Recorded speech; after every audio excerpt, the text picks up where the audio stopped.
Good morning and welcome back to Empty Cloud Monastery. My name is Bhante Suddhaso, and this morning I'll be talking about another discourse of the Buddha. This one is from the Anguttara Nikaya, chapter 10, sutta number 104. So I'll start with homage to the Buddha, and then I'll read through the sutta and give some explanations, and if there's any questions, I'll take them at the end. Namo tassa bhagavato arahato samma sambuddhassa. Namo tassa bhagavato arahato samma sambuddhassa. Namo tassa bhagavato arahato samma sambuddhassa. Buddhang dhammang sanghang namassami. So as mentioned, this is Anguttara Nikaya, chapter 10, sutta number 104, Bīja Sutta, and Bīja means seed. So the Buddha begins, he says,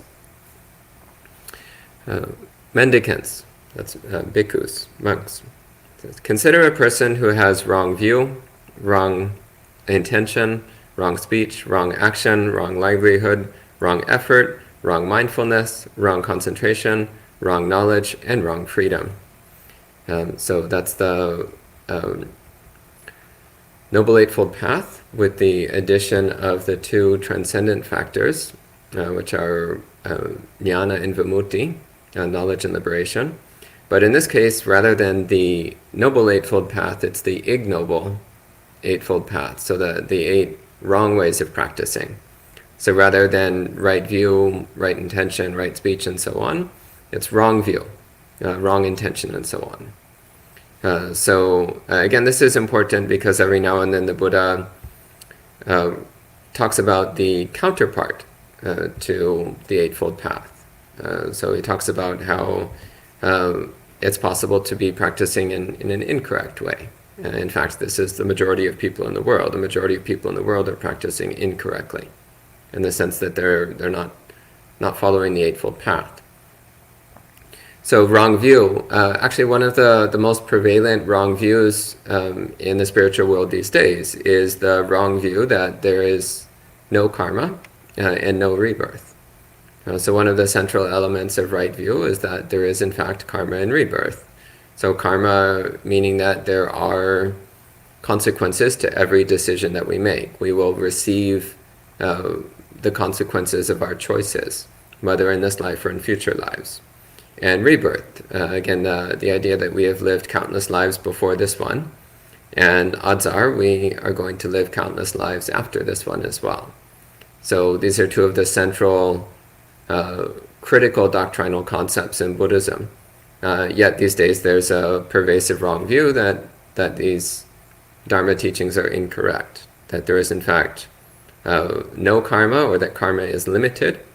This is another wrong view that's commonly presented, that karma only applies to certain things but not to other things, which is not the teachings of the Buddha. And of course the pervasive wrong view that there's no rebirth. There's nothing, that once the body dies, the mind ceases to exist, and that's the end of the story. So these are examples of wrong view. Other examples of wrong view are, for example, believing that happiness can be found through conditional experiences, or the belief that anything whatsoever can be permanent, stable, eternal, unchanging. And of course the belief in ongoing personal soul. This is another extremely common wrong view. So when one has wrong view, then that naturally leads one to practicing incorrectly and not proceeding towards liberation. Wrong attitude, miccha sankappa, is the opposite of right attitude, so a right intention. So wrong attitudes and intentions are things like the intention of harming, so wishing to harm others, or wishing for others to suffer, wishing for others to experience pain and loss and misery. So thoughts of cruelty, attitudes of harmfulness.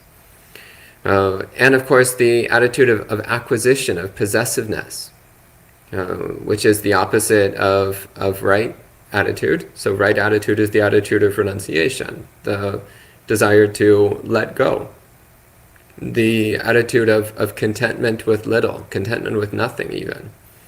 So instead, in the world, there's a pervasive attitude of acquisition, of trying to get more stuff and have more stuff. So especially with the pervasive consumerist, capitalist consumerist mentality these days, there's this belief that the more you get and the more you acquire and the more you possess, then the more happy you will be. And this is an example of wrong attitude, wrong intention. The desire to acquire, the intention to acquire and possess. The unwillingness to let things go, the unwillingness to be content with little. And wrong speech. So wrong speech is speaking things which are untrue, things which are hurtful, things which are useless. For a great example of wrong speech, just turn on Twitter or Reddit or Snapchat or any of the other useless, time-wasting forms of technology people have these days, and you'll get lots and lots of wrong speech very quickly.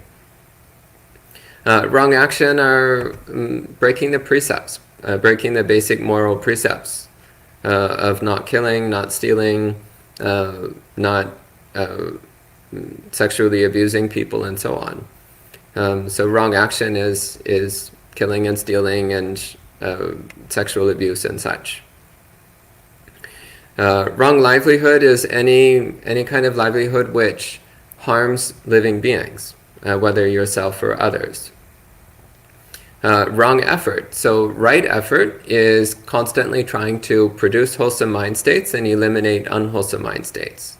So then wrong effort is the opposite. Wrong effort is when we deliberately produce unwholesome mind states. For example, deliberately cultivating our greed, deliberately cultivating our desires, deliberately cultivating hostility or hatred. Again, these are very common things that people do, and often they find excuses to justify it, but that doesn't change the fact that it leads away from liberation. So wrong effort is the effort to produce unwholesome mind states and eliminate wholesome mind states. And then next we have miccha sati, wrong mindfulness. So I spoke about this in a bit of detail a few days ago. So wrong mindfulness is directing our attention in such a way that unwholesome mind states increase. So again, I find it very noteworthy that the Buddha makes a distinction between right mindfulness and wrong mindfulness, clearly indicating that mindfulness itself is not always necessarily a good thing, but rather it depends upon how we're using and applying our mindfulness. So we need to be applying mindfulness in such a way that it reduces our defilements, not in a way that it increases our defilements. So directing our attention in such a way that our greed, hatred, and delusion diminish, and we experience an increase in kindness and wisdom and serenity. So paying attention to how our mindfulness affects the state of our mind, and what is it that we're being mindful of? What is it that we're paying attention to? What is it that we're directing the mind towards? And what are the actual real effects of that? Is it leading to an increase in purity or a decrease in purity? Then next is miccha samadhi. So wrong samadhi, wrong concentration. So wrong concentration is when the mind is very still and very quiet, but without alertness, without sharp, clear alertness. So when one's mindfulness is weak, so maybe the mind is very still and quiet, but it's blurry, it's hazy, it's dull and sleepy. So then that's wrong samadhi, incorrect samadhi. It is a kind of stillness and collectedness, but it's a useless kind. Actually, a very clear example of miccha samadhi is sleep. In sleep, the mind can be very still and very peaceful. Yet, you can sleep all you want and never get one step closer to awakening. Similarly, during meditation practice, it's possible to enter into a state of mental stillness and silence, which can feel like concentration, but the mind is very hazy, blurry, unclear. So that's wrong samadhi. It's useless. It's just a waste of time. So right samadhi, the mind is bright awake, alert, and joyful. These are the characteristics of right samadhi in addition to stillness and concentration. Then the next two, so the 8 that I've just mentioned are the standard Noble Eightfold Path, but given in the opposite formulation, so wrong view and so on. Then there's 2 more, which are occasionally included. So added on to the Eightfold Path, we have jnana and vimutti. So jnana means knowledge, and vimutti means liberation. So sammajnana, right knowledge, is direct knowing of the true nature of reality. So directly knowing the impermanent, unsatisfying, impersonal nature of all things. Directly knowing the Four Noble Truths. Directly knowing how we generate suffering through desire, and how the relinquishment of desire is the relinquishment of suffering. So that would be right knowledge. So wrong knowledge is when one has come to, one has had some kind of experience which has convinced one of a spiritual truth which is incorrect, which is wrong. This is actually, again, relatively common, that somebody has a spiritual experience which is very intense and feels very convincing, and they become convinced of some idea that is incorrect. An example of this is there was many decades ago, there was a monk in Thailand who was doing a kind of meditation of focusing on an image of a ball inside his chest. And he kept doing this meditation until eventually he became convinced that the ball inside his chest was absolutely real, and in fact that it was his eternal soul. And he started teaching other people that all of us actually do have an eternal soul, and the standard Buddhist teaching that there is no eternal soul is clearly wrong, because through his own direct knowledge he had confirmed the existence of an eternal soul inside each one of us. That would be an example of micchajnana, wrong knowledge. So somebody was doing a spiritual practice, had a profound spiritual experience, and came to the wrong conclusions. That would be micchajnana. And miccha-vimutti, so wrong liberation. So right liberation is when the mind is liberated from greed, hatred, and delusion. The mind is liberated from the defilements. The mind is liberated from all suffering. So wrong liberation is when one has a sense of spaciousness and freedom in the mind, perhaps, but there's still defilement and delusion present. And one may even be convinced that one is awakened or enlightened, or that one has a state of spiritual freedom, but that's simply the product of delusion. Another example of this is there was a non-Buddhist teacher who been practicing meditation diligently for many, many years, and at some point had an experience during meditation where the mind felt very spacious and free. And at the time the person didn't think much of it, but then a few weeks later they were reflecting on it, and they were like, oh, that was enlightenment. I must have had enlightenment a few weeks ago. That must have been what that odd experience was. And then they became convinced that they were fully enlightened, and they started telling other people they were enlightened, and they started teaching other people to practice the way that they had practiced in order to have a similar experience. So this would be an example of wrong liberation. So it's not that the person didn't have some kind of interesting experience. In fact, the experience may even have been a genuine indication that they had taken a step in the right direction, but it was not full liberation. And becoming convinced that it was full liberation becomes an obstacle to further practice. When one believes that one is already fully awakened, then one may be inclined to behave in improper ways. And also one is not inclined to continue progressing towards complete liberation. So the sutta continues. The Buddha says, monks, consider a person who has wrong view, wrong attitude, wrong speech, wrong action, wrong livelihood, wrong effort, wrong mindfulness, wrong concentration, wrong knowledge, and wrong liberation. So as I mentioned, the 10 wrong aspects of the path. And the Buddha says, whatever bodily, verbal, or mental deeds they undertake in line with that view, their intentions, aims, wishes, and choices all lead to what is unlikable, undesirable, disagreeable, harmful, and painful. So in other words, any action or decision that we make based upon these 10 wrong aspects of practice, so wrong view, wrong attitude, and so on, any action based upon those is ultimately leading to our own harm. It will ultimately lead us to experiences and conditions which are undesirable and harmful.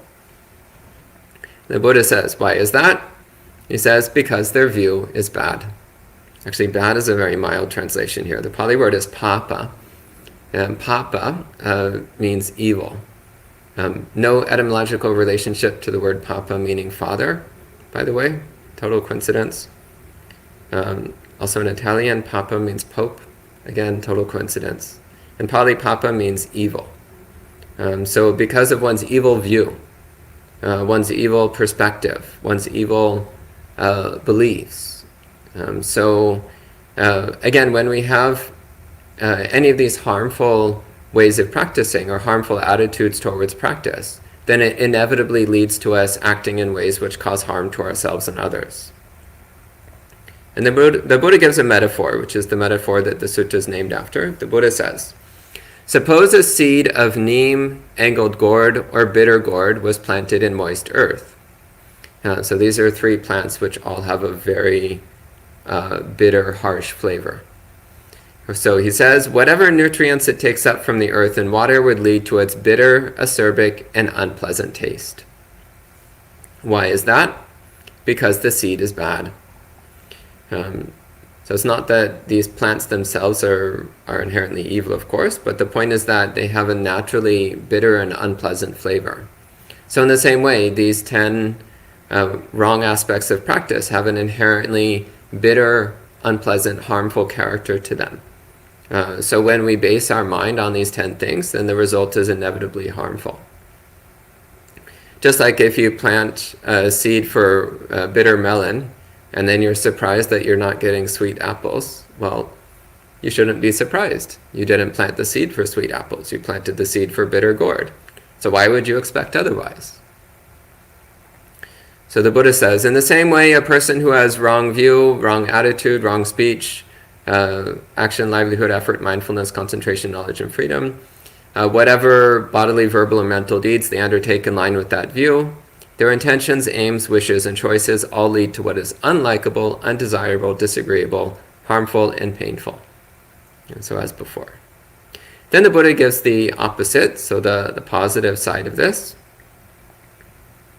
He says, consider a person who has right view, right attitude, right speech, right action, right livelihood, right effort, right mindfulness, right concentration, right knowledge, and right freedom, right liberation.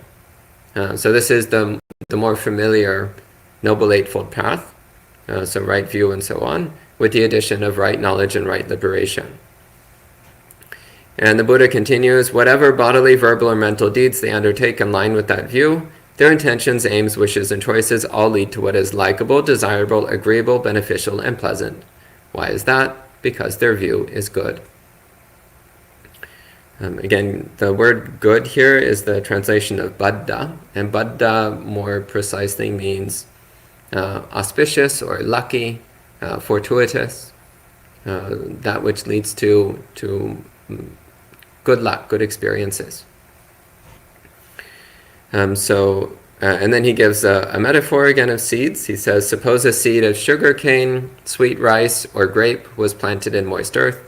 Whatever nutrients it takes up from the earth and water would lead to its sweet, pleasant, and delicious taste. Why is that? Because the seed is good. In the same way, a person who has right view, right attitude, etc., all their choices lead to what is likable, desirable, agreeable, beneficial, and pleasant. So this again is emphasizing that when we take on the Noble Eightfold Path, which culminates in right knowledge and right liberation, then everything we do will produce beneficial results. Everything we do contributes to the purification of mind and therefore towards the development of true happiness. And this is important because often at first glance, Buddhist practice can seem a little bit unpleasant, a little bit difficult, a little bit boring, maybe not so appealing. So especially things like renunciation. It seems like, well, that means we're giving up pleasant things. That doesn't seem so appealing. Or the view of karma and rebirth. It's like, well, that's kind of grim. Not so pleasing. Better to believe my actions have no consequences. That sounds like a nicer way to live my life. Or the precepts. It's like, well, the precepts, those seem very restrictive. Not killing, but I like killing. Not stealing, well, I like stealing. Not sexually abusing people, well, maybe somebody likes doing that as well. So it's like, well, how is that something that contributes towards happiness? But when one develops the wisdom to understand the Buddhist path, then one recognizes that the Eightfold Path, these are all things which inevitably lead towards genuine happiness. That they're ways of avoiding the pitfalls in life. They're ways of avoiding the traps that people normally fall into. The various kinds of bait that there are in the world. Things that seem sweet and appealing, but which ultimately lead to harm for ourselves and others. Things that seem pleasant on the surface, but which ultimately lead to degradation and suffering. So when one takes on the Noble Eightfold Path, then that naturally creates the conditions to progress inevitably towards purity of mind, towards unconditional happiness, towards perfect serenity and wisdom. So that's the end of this discourse. So at this time we can respect the sutta with 3 sadhus, and then I'll see if there's any questions. Sadhu, sadhu, sadhu. So hello to the people joining in online. Hello to Manal, Rebecca, Karuna, Mike, Edward, Isabel, Nico, and Yankee, and everybody else who's joining in. Good to see people are watching. And there's a question here. Rebecca says, there are actually Buddhist teachers saying that laws of karma don't apply or apply selectively. I probably shouldn't be shocked. In fact, you should not be shocked. The world is full of people with wrong view. Among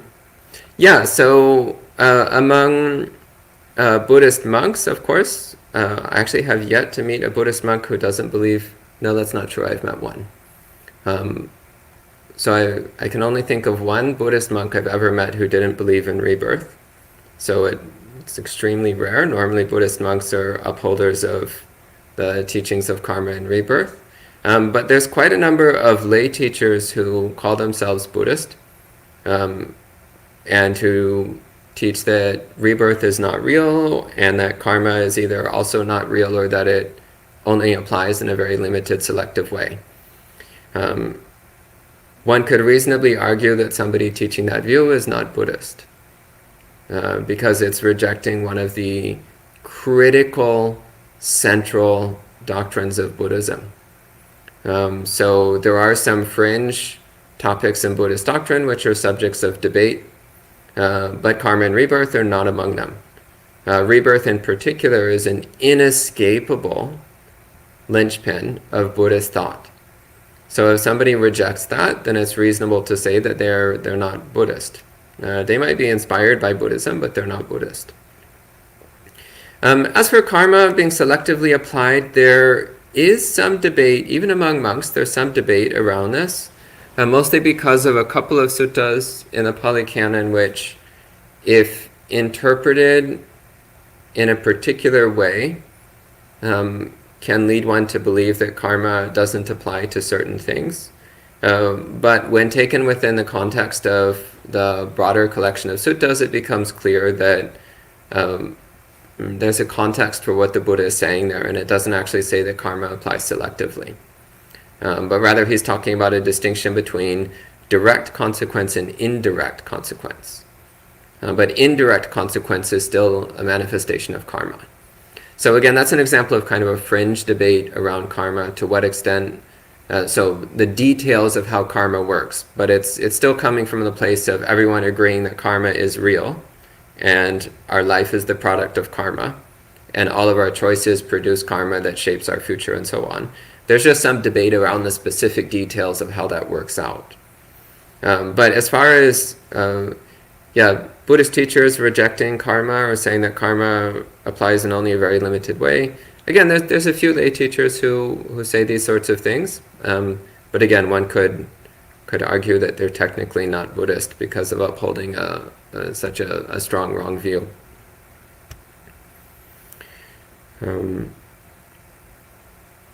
Okay, so Mike says, how does one come to a true understanding of rebirth?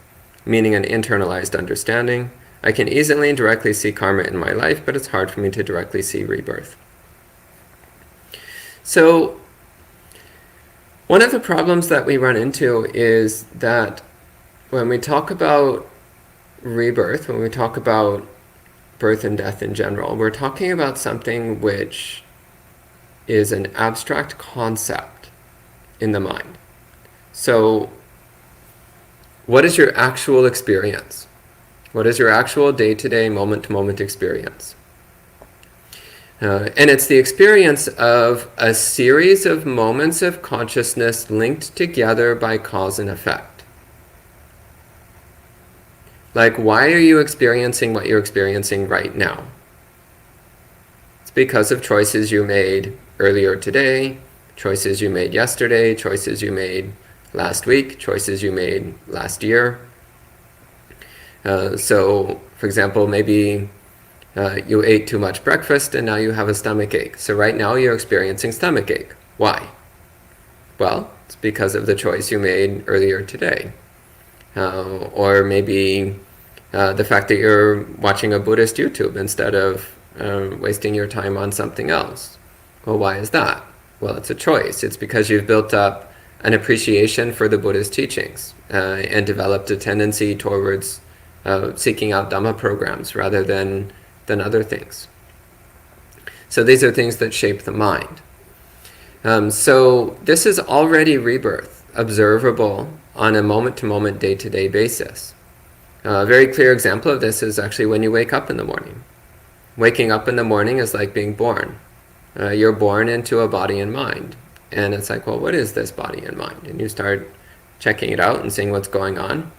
And then you start remembering previous days, and you realize how the current conditions of body and mind are the product of choices made in previous days. So when you go to sleep in the evening, there's a discontinuity of consciousness. There's a break in consciousness, which is a bit like death. When you wake up in the morning, there's the arising of consciousness in a body and mind. So that's like a moment of birth. So we can start to get a sense of how rebirth functions just by observing our day-to-day experience in this way. And we can reflect. For as long as we can remember, there's been this chain, this causal chain of choice and consequence, of arising and ceasing of consciousness within this chain of cause and effect. And that extends as far back as we can remember. And we can then extrapolate that it also extends into the future. So then to this seemingly unbroken chain of causality, then we add in arbitrary moments of physical birth and physical death. And we assume that somehow that changes the equation. But the Buddhist perspective is that it doesn't change the equation at all. And one of the very important things to understand in relating to this is that from the Buddhist perspective, the body is the product of the mind, not the other way around. So often where people have difficulty with the concept of rebirth is because fundamentally they believe that the mind is the product of the body. Therefore, when the body dies, the mind also comes to an end. But the Buddhist perspective is the other way around. The body is the product of the mind. So the death of the body does not mean the death of the mind. It just means the death of the body. It just means that a particular mental object has come to an end. That's all it means. And we're used to seeing mental objects ending all the time. When you pay attention to your mind, you'll see it constantly happening. Mental objects appear and disappear. Well, our body is a mental object that has appeared and will disappear. And as you pay attention with the perception of impermanence, you'll recognize that it's happening all the time anyway. Your body is constantly disappearing and reappearing. So it disappears and then another body appears, a little bit different. And that one disappears and then another body appears, a little bit different. So we're already constantly observing the cessation and appearance of a body experience, of a mental object, which is called body. So then extrapolating that at some point in the future, this body will cease to function and disappear from the mind. And then a different body will appear in the mind. Well, it's perfectly reasonable because that's actually the experience that we're already observing right now. So again, remembering that ultimately what we're dealing with is the mind. A series of mind moments linked together by causality.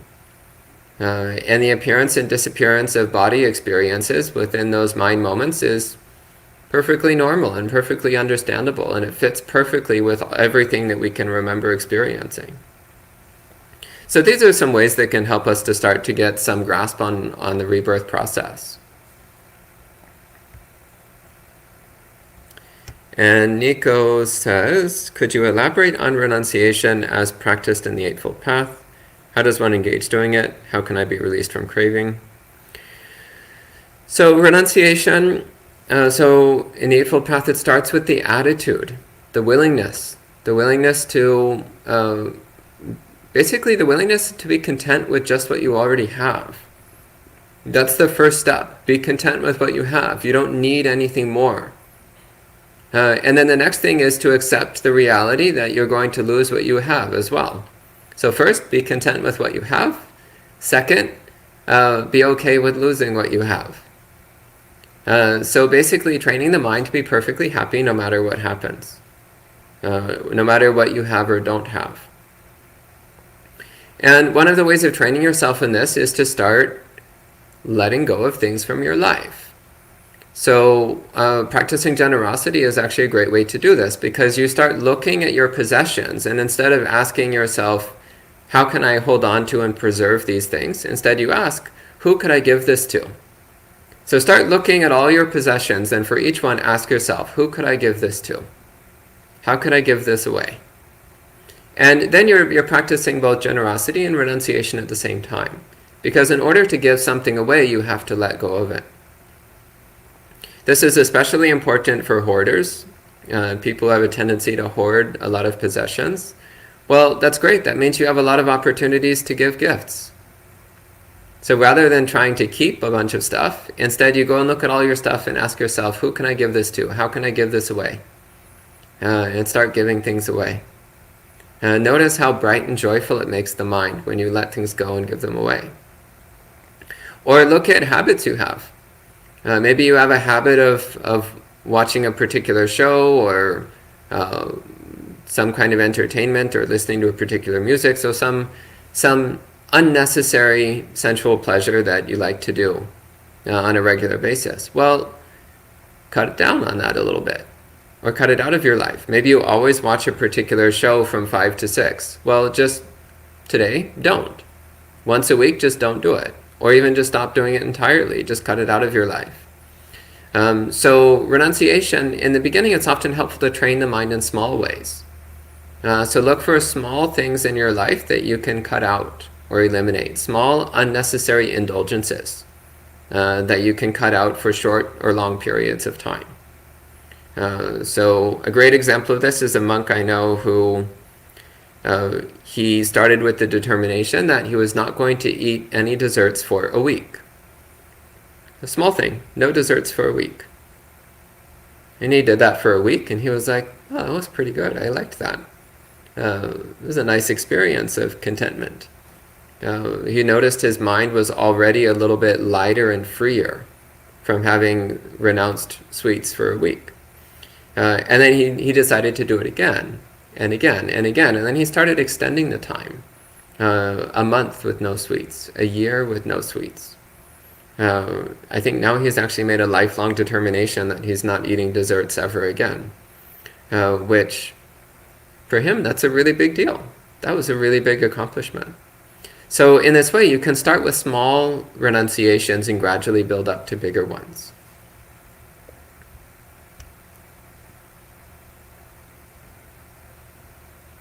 Okay, and Kit says, something really clicked with the comparison to sleep and how we lay the conditions for ourselves in ways that are out of control that moment, but that we did lay the conditions beforehand. Yeah, good.